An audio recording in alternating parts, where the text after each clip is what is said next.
So we've talked a lot about giving, but what should we be giving to? So you can categorise this in many different ways, but I'm going to categorise it into three groups. Firstly, your local church. So for many of you watching, that would be Redeemer. Secondly, other Christian organisations or groups. And thirdly, non-Christian charities. So now telling people to give to their local church is often a difficult thing to be preaching on a Sunday morning, because we don't want to create the impression, and we certainly don't believe that you pay to come to church. Nor do we want to be teaching, nor do we want to make it look like we're teaching about money as some sort of self-serving exercise. We're only talking about it because we want more of your money.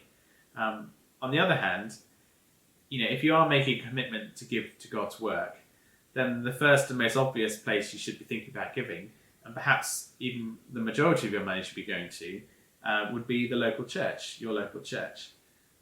So, because without the faithful giving of its members, we would just not be able to do all the things that we want to do as a church. Whether that's paying for the salaries of those people that lead us and are on staff doing important jobs within the church, or whether that's renting out the space that we need most of the time, perhaps not so much right now, but most of the time, or through all the other things that we do through kids work and through community work and all those other projects. They all rely on money. So I was thinking about this the other day and how best to talk about it. And I was thinking about the concept of showrooming. I don't know if you've heard of this term before. It's a relatively new one. It kind of describes how many of us tend to use shops these days. So let's say, to give you an example, you want to buy a new computer. So you're not really sure which one you want to get. So what do? You go up to Curry's PC World. You go through their rows of computers. You try a few out. You try typing on a few. You have a chat with one of the staff members. Actually, they know their stuff and they're really helpful, and they give you a few pointers. And you've now come to a place where actually you know exactly the computer you want, but you don't buy it. You walk out the shop. You go home. You log on to Amazon. It's a tenner cheaper on Amazon, so you buy it there instead. That is what's called showrooming. You're basically exploiting the shop, not giving you your custom, and it's a bit of a bugbear of mine. So I would say, if you want those shops to exist and you're using their service, you've got to give them your custom as well. But anyway, to get back to church and giving, I'm not saying that's a perfect analogy, but there is a danger that we can treat a church in the same way. So if you're coming each week, if this is where you're building your relationship with God, if this is where you're getting fellowship with others, if this is where perhaps your kids are having their faith fed, then it follows that this is where you should be directing your offerings to God. If you want this to exist as a church, then as ugly as it is for us to talk about, then it does involve people giving money. But what about other Christian organisations? Of course, give to whatever organisation you feel called to, whether that's supporting Christian outreach workers abroad or a particular Christian charity that's close to your heart. Absolutely, give to that.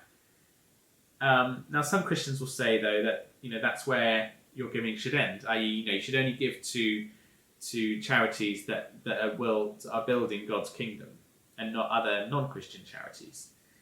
Now, I don't personally really buy into that. In Matthew 25, Jesus is talking about the final judgment when all people will be before him and they'll be separated into the faithful and the unfaithful. And in verses 35 to 36, he says, "Then the king will say to those on his right, 'Come, you who are blessed by my Father, take your inheritance, the kingdom prepared for you since the creation of the world. For I was hungry, and you gave me something to eat. I was thirsty, and you gave me something to drink. I was a stranger, and you invited me in. I needed clothes, and you clothed me. I was sick, and you looked after me. I was in prison, and you came to visit me.'" So I think this shows that we should be using the money God has given us to show compassion for the poor, not just for their spiritual needs, but also for their very real practical needs. And sometimes the best way to do that is to give money to the non-Christian charities who do that really well. So by all means, give to those charities that are close to your heart on that issue.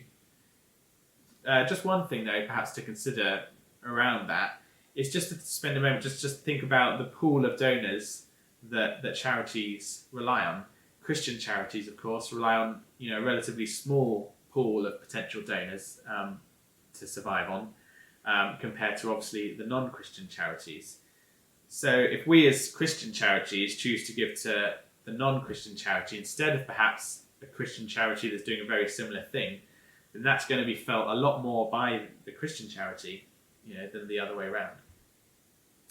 Okay, so we've talked a lot about giving, but really that's only a small proportion of our financial dealings. Maybe it's we talked previously 5%, 10%, maybe a bit more. So what about the other 90%, the other 95%? Isn't God interested in how you're using that money too?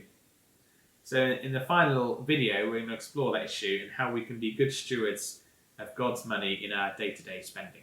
So to get to that video, again, click the link up there.